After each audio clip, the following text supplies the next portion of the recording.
Hello everyone, and welcome to my channel, Cooking for the Family. I'm Dyvonne, and today I'm going to share with you my very quick recipe for a casserole. I call this my pizza casserole.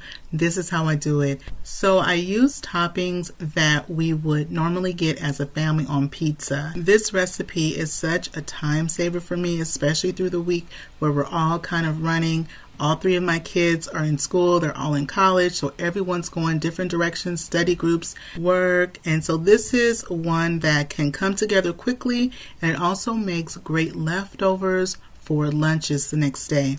So I take 3 of Italian sausage. These are the regular mild sausage, or sometimes it might say sweet. I'm not using the hot sausage.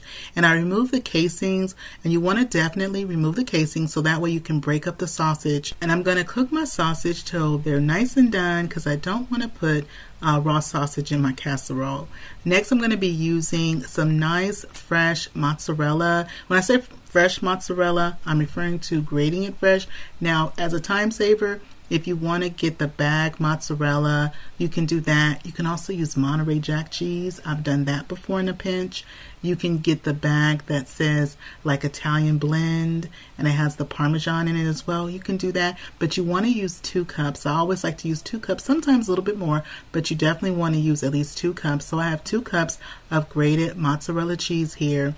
Now also, if you like to have green peppers or onions as well on your pizza, at the time in which that I was sauteing the sausage, you want to cut up your bell pepper and your onion and saute those with the sausage as well to get them nice and soft for your casserole. And likewise with mushroom, if you like mushroom on your pizza, you want to saute your mushrooms at the same time you are sauteing and cooking your sausage. Now with the pasta sauce, you want to use whatever pasta sauce is your family's favorite. And now it's 32 ounces of pasta sauce that I was using. You want to put the lid on your pot, let everything start to come to a simmer. While that's happening, I get my pasta ready. We're going to cook this until al dente. I'm using the curly pasta, which is the Rotini pasta. You can also use the penne pasta. You can use rigatoni, you can use ziti. So you want to use 1 box, and I'm using 1 pound box of pasta, and then you were going to cook it, like I said, to al dente. It's important that you cook it to al dente. You don't want to overcook your pasta because it will continue to cook and become nice and perfectly tender when we bake it in the oven when we put our casserole together. Also be mindful that you do want to salt your water. I did put about a teaspoon of salt in my water as well. Now with the pepperoni, you can, we like pepperoni, so that's why I'm also putting in my pizza casserole. So for my pepperoni, I like to use 24 pieces of pepperoni. I'm going to take those pieces of pepperoni, I'm going to slice them in half to get double. I'm going to get 48 total. Now, you can use more pepperoni if you're just using pepperoni, or you can use more sausage.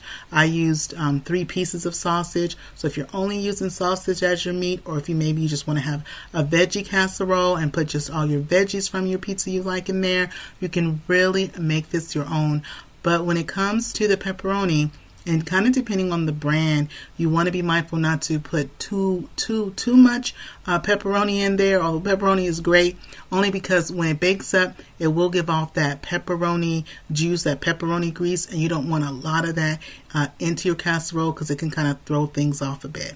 Also, we're going to put a little bit of olives on our casserole. Our sauce is looking good. Now in the description box below, I will have a list of all the ingredients you need to put together this quick family dinner. And if you want to make your sauce from scratch, I'll put in the description box below my recipe from my pasta sauce from scratch.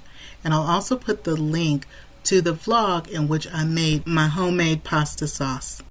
Our pasta is looking perfect. I'm going to go ahead and drain this. I'm going to drain my pasta, but I'm not going to rinse it. And then in my casserole dish, I'm using, this is a 10 by 15 casserole dish. You can also use a 13 by 9 casserole dish, will also work. I like to put a little bit of olive oil. I put my pasta that I've drained right in. Now this makes enough to feed 6 people easily. We're a family of 5, and this makes enough to feed 6 people, 7 people, right around there. Now you can also, if you need to feed a bigger crowd, you can make 2 casseroles, Or either if you're just going to cook for just 2 or 3 people, you can also use a 9x9 pan and do it in a 9x9 casserole dish. You can do it like that. Cut the recipe down in half, and that's going to be enough for about 2 to 3 people, 4 people, right around there. And so I went on and I poured the sauce right on top. You want to mix everything in just like I'm doing there. Just kind of poke it down. Make sure you use all of your sauce. Then I'm going to do a little bit of layering. I'm going to put my sliced pepperoni pieces. I'm going to put that all over. Now while I'm doing this, I have my oven is preheating on 350 degrees, and our casserole is gonna bake. I'm gonna put some foil over my casserole, and our casserole is gonna bake in our oven for about 25 minutes up to about 35 minutes. You just want the cheese to melt and get nice and bubbly, so you just want your cheese to melt. And then in your oven, depending on your oven, but at 350, I find that the cheese melts really good, and the pepperoni, you also want your pepperoni to cook a bit. And so the pepperoni cooking and your cheese melting, that's going to take about 25 to 35 minutes.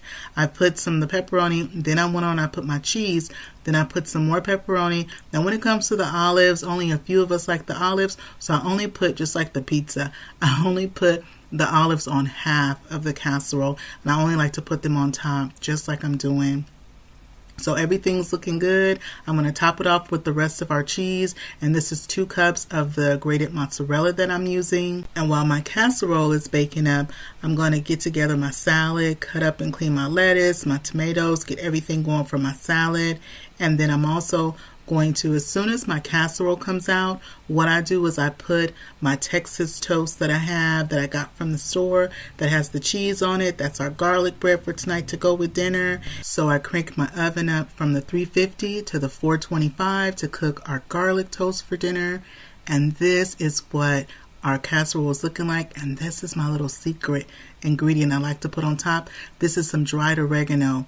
And so you just take just about 1/4 of a teaspoon, not too much, just about 1/4 of a teaspoon of dried oregano, because a little goes a long way. And I just go ahead and I put that all on top. And this is a little bit of some fresh parsley, just a little bit of fresh parsley. I like to put that on my casserole. I'm going to service up a plate of dinner tonight, and this is it. We have our wonderful garlic toast. I have our salad. We have our pizza casserole. This first bite's for you. Go ahead and take your bite. Now I'm going to take my bite and see how we did today. Wow. Y'all, it is so easy to put this together, especially if you want to do a quick dinner for the weeknight, or even if you just have a busy weekend and you want to make a quick casserole. This is definitely it. I hope you give this recipe a try. And of course, we have to try our toast. Didn't our toast come out so good with the cheese and the beautiful, nice golden brown edges? It came out perfect. Well, that is it for me today. If you're not subscribed, I invite you to hit that subscribe button. If you like this video and appreciate the content, don't forget to show it some love. Give it a thumbs up. Click share. Share this video with a friend or family. And click that notification bell so you can come back and visit me again in my kitchen. Thanksgiving is coming up, and I have some wonderful Thanksgiving dishes, so be sure to check out my Thanksgiving playlist and my upcoming vlogs. Well, that is it for me today, and remember, it's always good when Dyvonne is cooking for the family. I'll see you on the next one. Bye-bye, everybody.